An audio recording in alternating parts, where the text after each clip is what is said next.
A pregação de hoje é nossa quinta pregação da série Beleza. Suas vestes falam muito sobre você.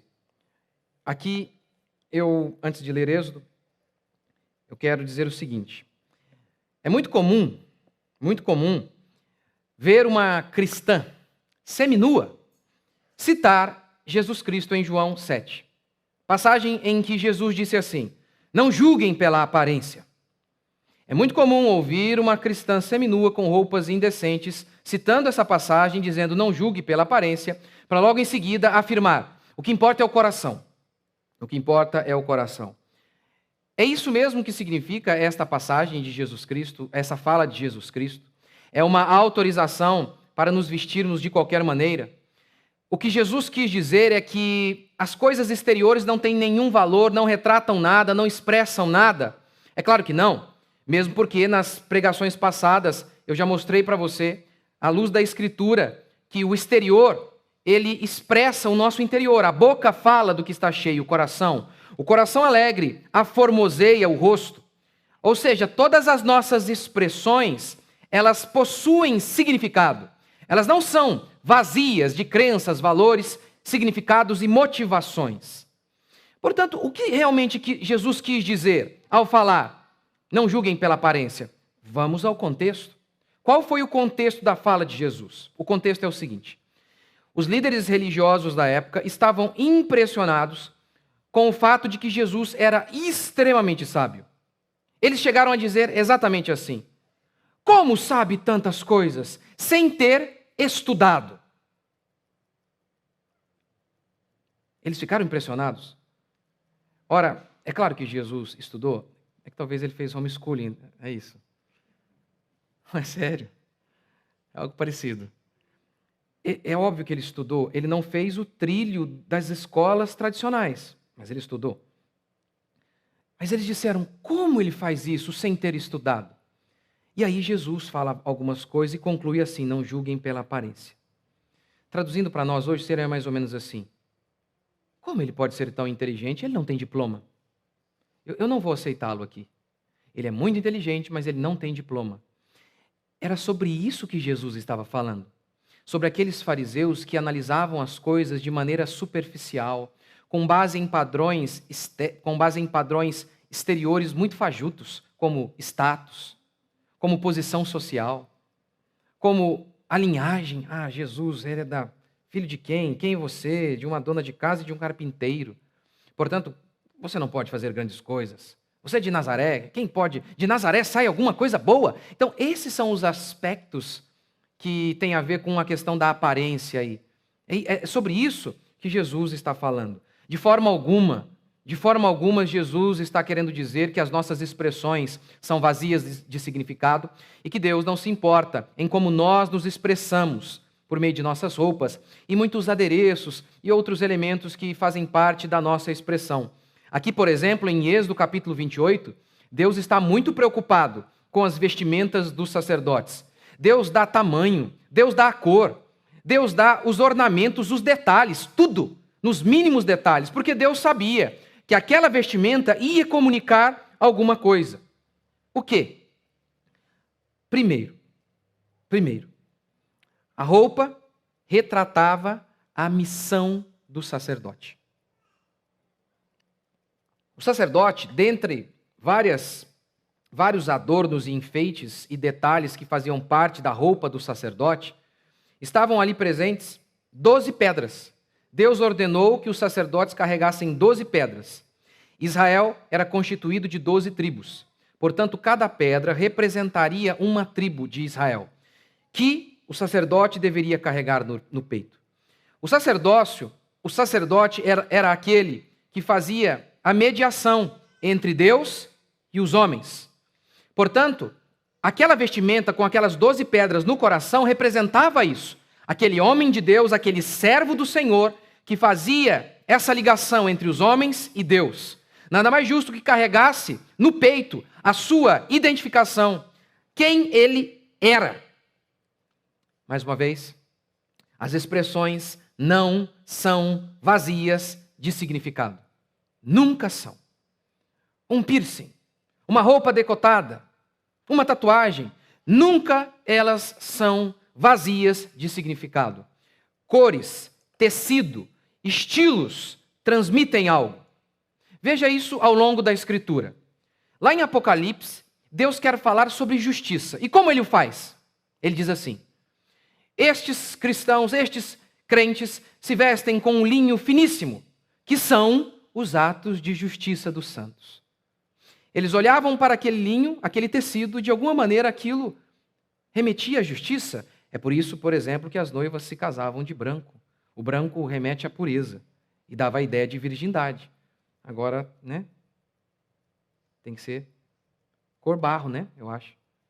Devia ser alguma coisa nesse sentido. Em outra oportunidade, Deus fala sobre a injustiça. E aí, como ele comunica essa verdade? As suas justiças são como os trapos da imundícia, mostrando que o homem, mesmo no seu estado melhor, ele é podre. E como Deus faz isso? Como Deus representa isso? Por meio de uma roupa, de uma vestimenta. Quando os soldados romanos queriam zombar de Jesus, o que eles fizeram? Vestiram Jesus com uma roupa cor púrpura. Hoje é muito fácil extrairmos cores. Não era nada fácil naquela época. Por isso a cor púrpura era muito restrita aos reis, aos nobres. Era a cor dos reis. Quando eles vestem Jesus de vermelho, de púrpura, o que eles estão comunicando por meio daquela vestimenta daquela atitude, a coroa de espinho, toda aquela vestimenta comunicava: nós não cremos em você. Nós o desprezamos. E como comunicamos isso? Por meio daquela vestimenta. João Batista, ele era da linhagem sacerdotal. Ele deveria estar no templo se vestindo com estas roupas aqui, de Êxodo capítulo 28. Estas roupas de sacerdotes. Mas diz o texto que João Batista se vestia de pele de camelo. Por quê? Por meio de sua roupa, ele gritava. Sem abrir a boca, ele falava por meio da sua roupa. A mensagem era: vocês sacerdotes, Deus levantou vocês. Essa roupa de vocês que é cheia de glória e de poder, foi Deus quem deu para vocês. Mas havia um propósito nisso. E vocês perderam esse propósito. E vocês pegaram as bênçãos de Deus e transformaram-na em um ídolo. Por isso, vocês foram rejeitados. Essa era a mensagem que João Batista estava dizendo, sem falar, ao se vestir com pele de camelo. Por que os militares cortam o cabelo? Baixinho. Essa igreja tem bastante militar, hein? Não posso errar. Por que os militares cortam o cabelo baixinho? As explicações são algumas. A primeira, alguns dizem o seguinte: olha, para o combate, imagina lá no meio da selva, um problema chamado piolho. Complicado.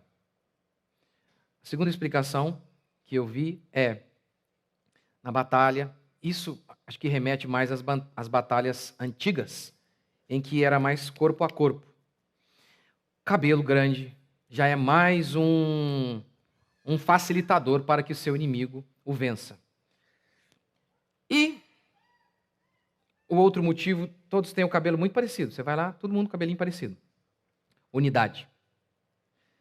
Se tem um lugar que não é necessário e é fundamental, a unidade, todo mundo padronizado, é um exército. Você imagina no meio da batalha, o comandante, ele dá uma ordem e cada um fala: não sei se é legal.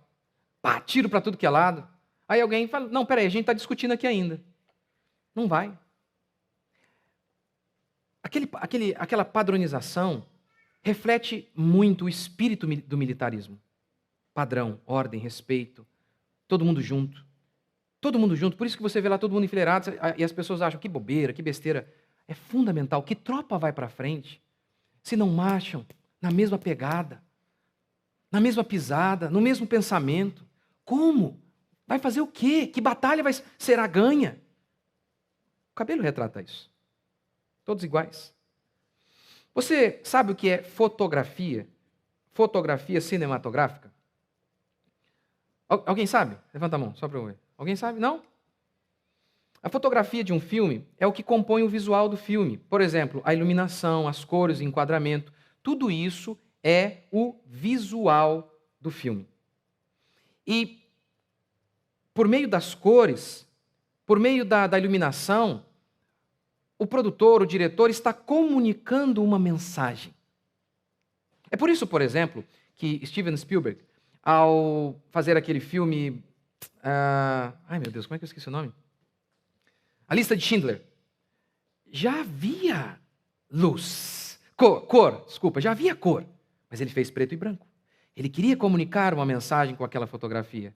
Agora, o mais fácil de notar isso é por meio dessa figura que eu vou mostrar aqui agora. Esta série, põe lá, filho. Põe lá. Não sei se vocês não vão conseguir ver. Na internet o pessoal vai ver, né? Na internet.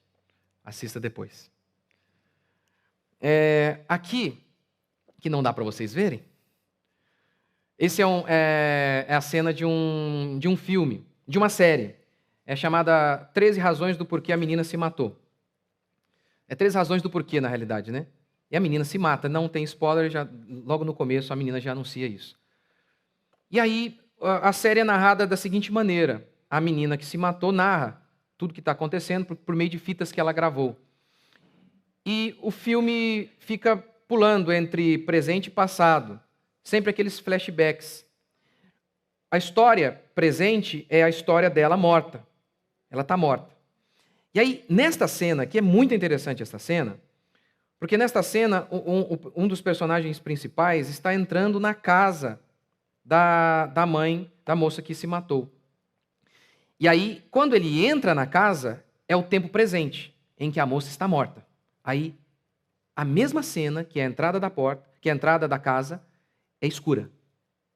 Quando o menino bate a porta e entra para casa, sai o pai e a mãe, mas no tempo passado, enquanto a menina estava viva. Quando ele volta para o tempo em que a menina estava viva, aí a cor. Inclusive a lâmpada amarela, justamente o amarelo dá essa ideia, né, de cor quente. Então, tá vendo? Tempo presente, aquela cor sombria, meio sem cor, meio cinza. Tempo passado em que ela estava viva, cor. Cores, estilos, tudo transmite alguma coisa. Tudo transmite. Porque Deus ordenou tudo aqui em relação à vestimenta do sacerdote. Em segundo lugar, a roupa identifica a pessoa. A roupa identifica a pessoa. Todo mundo olhava e sabia, ali há um sacerdote. Ali há um sacerdote. Cada detalhe transmitia alguma coisa.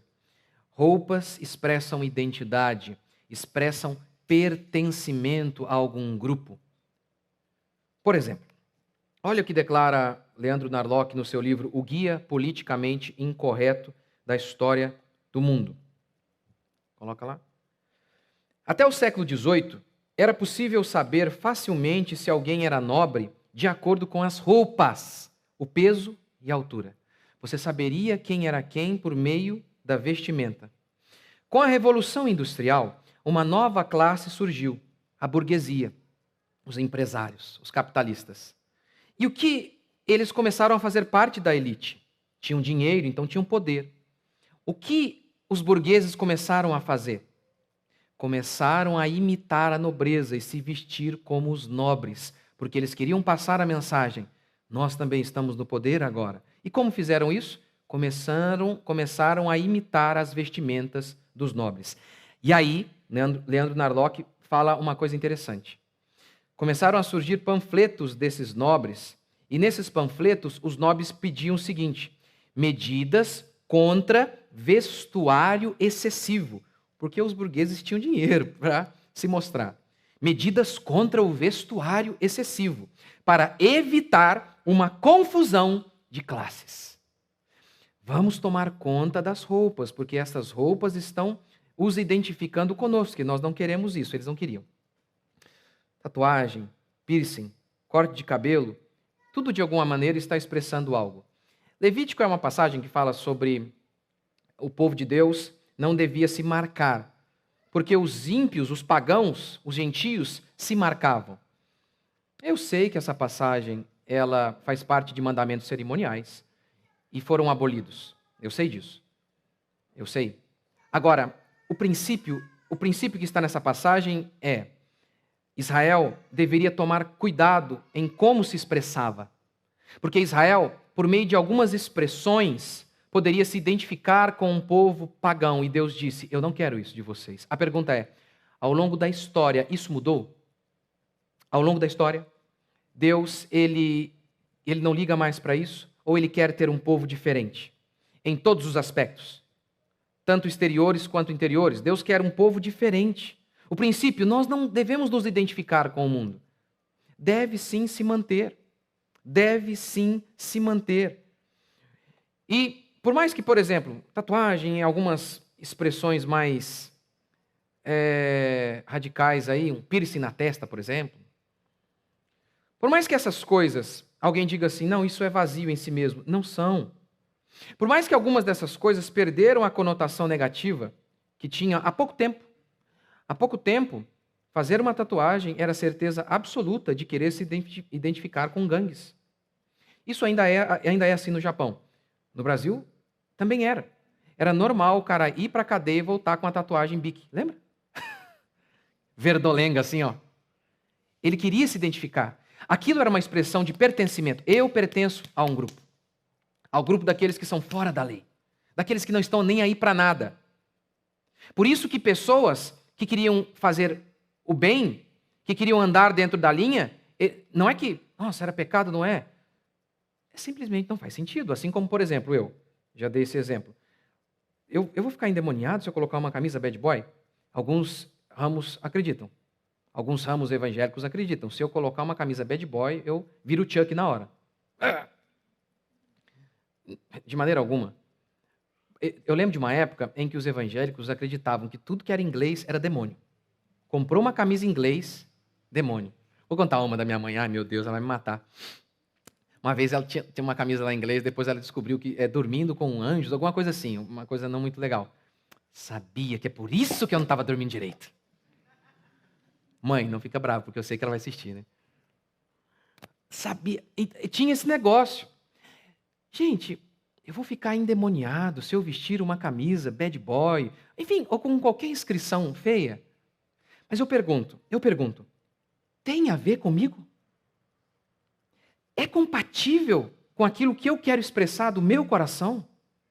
Eu, que quero ser uma pessoa boa, faz sentido que eu, mesmo que seja apenas por uma identificação rasa, que eu me identifique com meninos maus? Não faz sentido.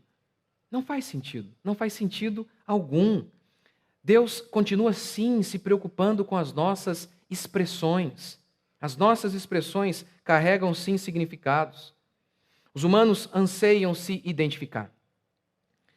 Hoje, a gente tem um pouco mais de uma cultura de customização, de personalizar as coisas. Por exemplo, você tem um carro padrão, que sai ali todos iguais, e alguns querem personalizar o seu carro, colocar alguns detalhes para dizer, este carro deste jeito ninguém tem. Isso é uma coisa relativamente recente.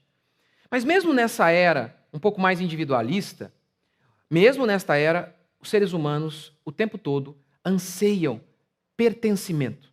É por isso que um brasileiro sai do Brasil e quando ele vê um brasileiro, ele encontra um brasileiro, ele fica emocionadíssimo. Ele se sente acolhido de alguma maneira. Eu não estou sozinho. É por isso que nas escolas você tem lá o grupinho dos skatistas, tem um tipinho de roupa. Das patricinhas, tem um estilinho de roupa. Do pessoal que joga bola, tem um tipinho de roupa. O emo tem um padrão. Essas roupas, essas expressões, elas retratam pertencimento. Pertencimento a um grupo que revela os valores, as crenças de cada uma dessas pessoas. É disso que no livro Visagismo Integrado o autor fala. Olha o que ele diz.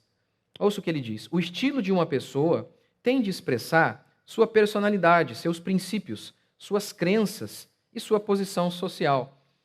Ele fala algumas coisas, obviamente, que eu não concordo no livro dele, mas olha o que ele fala. Olha, o nosso exterior tem que estar de acordo com aquilo que nós somos. Faz muito sentido isso? É muito inadequado, por exemplo, que um homem se vista como mulher. Não é adequado. Não corresponde a quem ele é. É muito inadequado que um senhor se vista como um moleque, que um moleque se vista como um senhor. É muito inadequado. A Escritura fala algo sobre isso. Lá em Deuteronômio, capítulo 22, Deus proibiu Israel proibiu dizendo, os homens não devem se vestir como mulheres e as mulheres como os homens. Ah, mas isso é Antigo Testamento. Não, isso se perpetua no Novo Testamento. Porque veja o que está escrito em 1 Coríntios 11, 15. Ou não vos ensina, é Paulo dizendo, ou não vos ensina a própria natureza ser desonroso para o homem usar cabelo comprido. A própria natureza. Ninguém pode dizer que aqui é um mandamento cultural, porque Paulo está remetendo à natureza. A natureza, quem você é, como nós nascemos, naturalmente, isso não muda. Não importa o avanço tecnológico, você continua nascendo do mesmo jeito. Paulo remete então à natureza e diz, olha, não é adequado. Talvez você esteja perguntando assim, espera citar mais um texto. Apocalipse 9. Dando alguma descrição sobre os demônios, ele diz assim, tinham também cabelos como de mulher. Opa, tanto para João quanto para Paulo tem cabelo de homem e tem cabelo de mulher. Há uma maneira de se expressar que tem que estar de acordo com quem você é. Com quem você é. Talvez você esteja perguntando, pastor, você está falando aí sobre cabelo de homem, cabelo de mulher. Paulo está dizendo que o cabelo longo, comprido, é desonroso para o homem, mas nós vemos em algumas obras de arte antigas, o cabelo do homem um pouco mais aqui assim. Sim, é porque o cabelo das mulheres eram mais longos. Então, proporcionalmente, sim, as mulheres estão encurtando a cada dia mais. Mas essa é a ideia? Essa é a ideia muito clara. Ora, alguém pode dizer assim, pastor, mas você está falando sobre roupa de mulher e de homem? Em cada cultura se muda. Então, como que a gente faz? Ora, uma cultura legitima as coisas. Pense, por exemplo, então, na tanga do índio, que anda seminu. Está correto, então, porque é uma cultura? Ora, não interessa se uma cultura é indecente, ela está errada. Não interessa que durante 20 mil anos um grupo de pessoas usem um tipo de roupa que é inadequado à sua natureza. Está errado.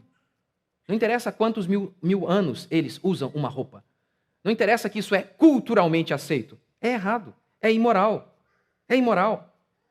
É claro, ao falar sobre isso, eu não estou anulando a criatividade. O desenvolvimento, por meio de tudo aquilo que o homem produz, que vai levando a novos tipos de coisas sendo criadas em todos os sentidos, na arquitetura e na vestimenta também. Ora, antigamente, várias roupas que nós vemos hoje nem podiam ser feitas antigamente. Nem havia maquinário para fazer os cortes e o tipo de padrão de roupa que nós vemos hoje. Então, eu acredito que, claro que há, assim, espaço, mesmo tendo um padrão, há espaço para a criatividade. Claro que há. Mas note, por exemplo, mesmo na nossa cultura podre, quando uma moça se identifica como lésbica, ela diz, eu gosto de moça. O que muitas delas costumam fazer? Mudar o guarda-roupa, para que a sua expressão exterior esteja adequada àquilo que ela crê ser o seu interior. E aí então e o pior, infelizmente, muitas delas ainda pegam o pior tipo de padrão masculino. Aqueles caras com aquele shortão tudo grande, o cofrinho aparecendo, né? É horrível. Mas enfim, de alguma maneira elas querem pegar alguém dentro desta cultura podre e torta, um padrão de homem e imitam exteriormente para que esteja adequado com o que ela crê ser o seu interior. Ora, por que a minha filha gosta do rosa? Por que a minha filha gosta da cor rosa? As minhas filhas. Porque eu as obriguei? Não, e é muito engraçado, até a mais novinha, às vezes ela olha assim uma coisinha, assim, uma cor, uma imagem rosa, e ela, desse jeitinho, belezinha, que fofinho. Por que ela gosta? eu a induzi? Ou, olha o que Paulo fala, natureza. Ao falar do cabelo, natureza. O rosa é uma cor mais suave. As mulheres são assim. As mulheres o ser humano, ele tende a buscar algo que reflita quem ele é. E é por isso, então, que elas tendem a gostar de cores mais suaves. É por isso. A história das calças é muito interessante. Não que eu acho que seja completamente errado o uso delas hoje, e algumas aí vão ficar com raiva de mim, algumas irmãs que me seguem, mas é interessante que você vai reparar isso ao longo da história. Se você estudar a história, não importa qual vertente você busque, são unânimes em dizer, ao longo da história, o uso das calças passou a ser um ato de rebeldia por parte das mulheres, das feministas. A primeira calça, algo parecido com calça a ser usado pelas mulheres, foi o Bloomer, em 1851. Bloomer que vem de uma mulher. O sobrenome dela era Bloomer, porque ela era uma ativista feminista. Lutava pelos direitos iguais. E você já está cansado de me ouvir falar sobre o feminismo, que é um movimento totalmente anticristão. A ideia daquelas feministas era a seguinte: elas pintavam um retrato da era vitoriana na Inglaterra e pintavam o seguinte retrato da mulher vitoriana: uma escravidão. Esses vestidos longos e belos. Sabiam que eram belos. As mulheres de propósito quiseram se enfeiar. Esses vestidos longos e belos. É só para que as mulheres sejam uma espécie de objeto, de um vaso ornamental para os homens. Essa era a ideia. E aqui você já vê, então, que elas mesmas concordavam, né? Esses vestidos mais longos eram coisas mais bonitas. Mas elas falaram, não, queremos ser mais feios também como os homens. Mas não foi muito para frente, no início. Só que, conforme as cidades foram se tornando mais urbanizadas, aí o Bloomer acabou pegando mais. Por quê? Porque realmente era muito difícil andar de saia, de vestidão, de bicicleta. E assim, vocês não vão conseguir ver aqui, mas se vocês puderem assistir em casa depois, eu para falar a verdade, eu nem acho que o Bloomer era uma coisa extremamente indecente, mas era. Tanto é que na imagem que vocês vão ver lá na internet, está uma mulher de Bloomer na porta do céu. E aí falando ali com Pedro, ou anjo, Pedro, eu acho, aqui é a porta do céu, alguma coisa nesse sentido. E aí Pedro disse, mas aqui é para as damas. Mostrando que, naquela época, eles não viam que aquilo era uma vestimenta adequada para as mulheres. Ora, ao longo da história, na década de 30 mais ou menos, a androgenia vai ganhando força. A androgenia vai ganhando força. O que era a androgenia? A androgenia vem do mito de Platão. Platão dizia que, no início, os homens eles eram uma bolota e eles tinham dobrado, 4 pernas, 4 braços, porque os dois sexos estavam misturados. E aí, esses seres humanos foram dar uma espiadinha no Olimpo. Zeus ficou muito furioso e os cortou ao meio, para que então eles fossem amaldiçoados e estivessem sempre em busca de sua cara metade. É daí que o Fábio Júnior vai falar da cara metade. Fábio Júnior é estudado, leu Platão, Marvadão. Então, a androgenia é isso, é a ausência de sexo. Não tem distinção entre homem e mulher. Isso ganhou muita força nos anos 30. No ano 70, foi feita uma lei nos Estados Unidos proibindo a distinção entre roupa de menino e roupa de menina. Eu contei toda essa história sobre as roupas e como que, ao longo da história, a calça sempre esteve associada aos homens. É claro que o meu objetivo não é, por meio dessa história, por meio da cultura, tentar dar uma regra do que nós devemos usar ou não. Mas apenas para mostrar que, ao longo da história, as mulheres costumavam se vestir de uma maneira muito mais modesta. Muito mais modesta. E claro que a gente também deve se lembrar que no Ocidente, muito da cultura foi influenciado pela fé cristã. Por exemplo, antes, agora está liberado matar a criança. Mas antigamente isso era errado. E por que isso era errado? Isso era errado sob a influência da fé cristã. Velhos eram abandonados. No passado, criminosos eram marcados com ferro no rosto. Esses horrores, a barbárie, acabou por conta da influência da fé cristã. Agora, esse uso de calça, de vestido, para distinguir homens e mulheres, pode ter um espírito de fariseu no meio? Com certeza, pode haver. Mas também pode ter sido a fé cristã, a modéstia da fé cristã, que influenciou essa cultura dessa maneira. Mas ainda assim, é claro que isso, como eu já falei, é claro que eu acredito que até a beleza, eu acredito que a arte, as várias expressões, apesar de existir um padrão, eu acredito sim que é possível que exista criatividade e novos modelos, novos cortes possam surgir. Agora, o que a gente tem mesmo como padrão é o que está na Escritura, de maneira muito clara. Primeiro, tem que haver diferença. Nem que seja em detalhes, tem que haver diferença. O que a gente vê, por exemplo, em se tratando de antigamente, eles se vestiam com túnicas, tanto homem quanto mulheres, com detalhes para diferenciar o que era um homem e o que era uma roupa de mulher. Mas tem que ter uma diferença, nem que seja mínima, mas tem que ter. Segundo o preceito bíblico é que as vestimentas devem ser modestas. E aí, a gente tem uma diferença entre as túnicas e as calças de hoje. Porque uma túnica, mesmo que tivesse alguns detalhes que diferenciavam, não tinha como ser sensual uma túnica. As túnicas eram tipo um vestido que cobriam o corpo todo. Já as calças, ainda que você olhe hoje as calças, uma calça masculina e uma calça feminina, e haja diferença, muitas vezes a diferença é que elas são justas. Infelizmente, até os homens estão usando roupas justíssimas, calças justíssimas. Então, aí você tem um ponto muito negativo em relação ao uso das calças. E se por algum motivo as mulheres fossem usar calças, deveriam pensar nisso, na questão de cobrir o corpo, usar, sei lá, uma espécie de batinha, alguma coisa. Por quê? Para que não quebre o princípio da modéstia. E como eu preguei na semana passada, eu falei que o corpo não deve ser exposto. Não apenas a pele, mas também nós não podemos expor quando nós marcamos o nosso corpo por meio de uma roupa muito justa.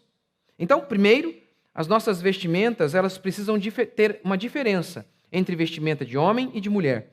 Segundo, elas devem ser modestas. E terceiro, Paulo usa a natureza para determinar o tipo de expressão física adequada a cada sexo. Nós devemos representar exteriormente aquilo que nós somos interiormente. Nós devemos sim nos preocupar em como nos expressamos. Nós não podemos nos esquecer de que Deus continua dando a mesma ordem para o seu povo, que nós sejamos um povo santo. A expressão santo significa separado. Nós devemos ser diferentes do mundo em todos os aspectos da nossa existência. A maneira como nós negociamos, a maneira como nós nos comportamos, como trabalhamos, e a maneira também como nos vestimos. Nós somos um povo diferente.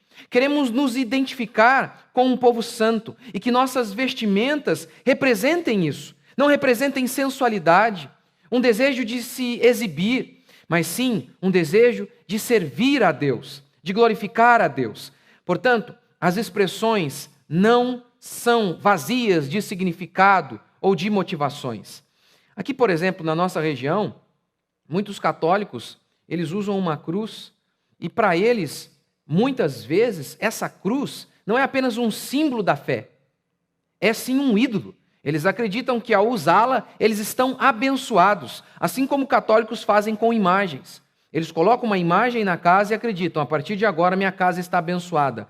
Não é mais a fé e o arrependimento e a obediência à Escritura que trazem a bênção de Deus, é um objeto. É por isso que um dia o meu filho quis colocar uma cruz, comprar um colarzinho que tinha uma cruz.